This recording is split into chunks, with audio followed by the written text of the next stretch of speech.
Hi students, good morning. Today's topic is toxic chemical reactions.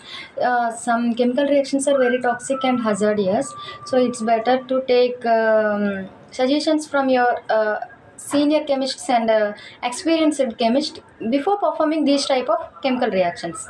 Let's take two examples.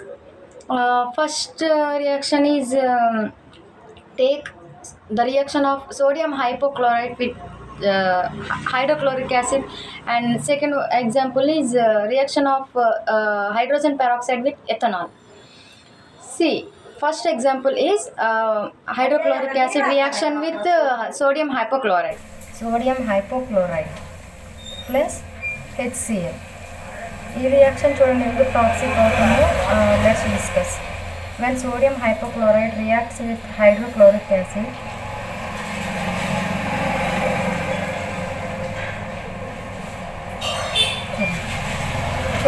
when sodium hypochlorite reacts with HCl acid, it gives salt and water, and Cl2 అంటే ఇక్కడ chlorine gas release అవుతుంది అనమాట atmospheric ఎయిర్లోనికి. This indicates gas, chlorine gas release అవుతుంది అనమాట. ఈ chlorine gas అనేది toxic అనమాట, టాక్సిక్ గ్యాస్. ఇక్కడ sodium hypochloride with hydrochloric acid reaction జరిగినప్పుడు మనకి క్లోరిన్ గ్యాస్ రిలీజ్ అయిందనమాట atmosphere.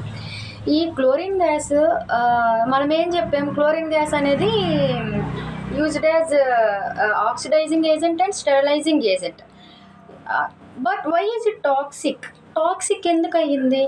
See, we know chlorine gas is oxidizing agent, right?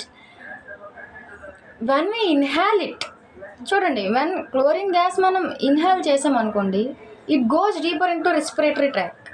ఇప్పుడు రెస్పిరేటరీ ట్రాక్ట్ డీపర్గా వెళ్ళింది అనుకోండి, అప్పుడు chlorine get mixes with water presence in లంగ్స్లో ఉండే వాటర్తో క్లోరిన్ గ్యాస్ అనేది రియాక్ట్ అవుతుంది. When it reacts with water, it may converts into HCl acid and hypochloric acid, hypochloric and హైపోక్లోరిన్.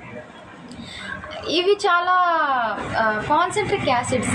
So ఇది ఎప్పుడైతే ఇది వాటర్తో రియాక్ట్ అయ్యి యాసిడ్స్ అయితే ఫామ్ అవుతాయో, it let's to damage of lung tissue అనమాట. సి, వెన్ రెస్పిరేటరీ ట్రాక్ దాటి ఇంకా డీపర్ వెళ్ళింది అనుకోండి, మొత్తం బాడీలో ఇంట్రా సెల్యులర్ స్ట్రక్చర్స్ వరకు కూడా రీచ్ అయిపోతుంది. దెన్ దే స్టార్ట్స్, ఇది ఏంటది ఆక్సిడైజింగ్ ఏజెంట్ కాబట్టి they starts oxidising some biomolecules like DNA, lipids and proteins. ఇప్పుడు ఈ DNA, లిపిడ్స్, ప్రోటీన్స్ని ఆక్సిడైజింగ్ చేసింది అనుకోండి, అక్కడ ఏమవుతుంది, it results in damage of cells అనమాట.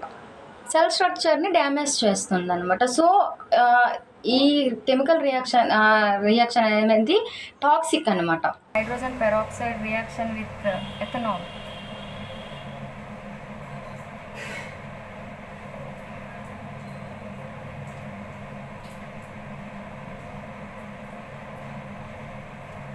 సి, ఇది ఎందుకు టాక్సిక్ అంటే, first hydrogen peroxide when reacts with ethanol, మనకు ఫస్ట్ ఏంటి వస్తుందంటే ఎసిటాల్డిహైడ్ వస్తుంది అన్నమాట.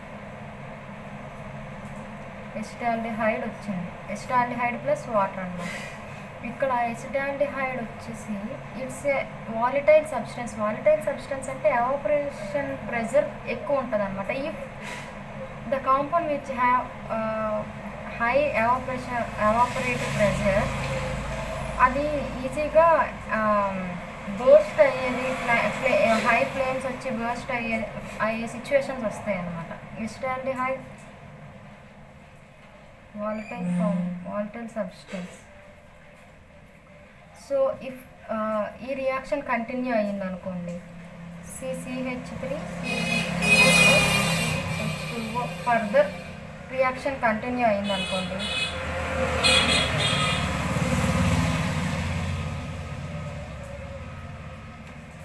ఎసిటిక్ యాసిడ్ ఫామ్ అవుతుంది అన్నమాట. అంటే ఇక్కడ acetaldehyde when oxidise to form acetic acid అనమాట. Acetic acid and water. Acetic acid is not much toxic acid.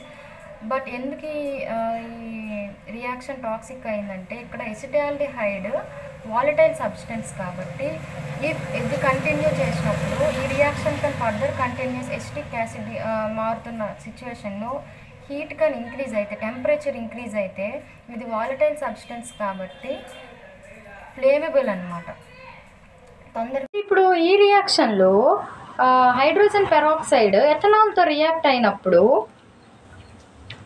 Toxic ఎందుకు అయింది?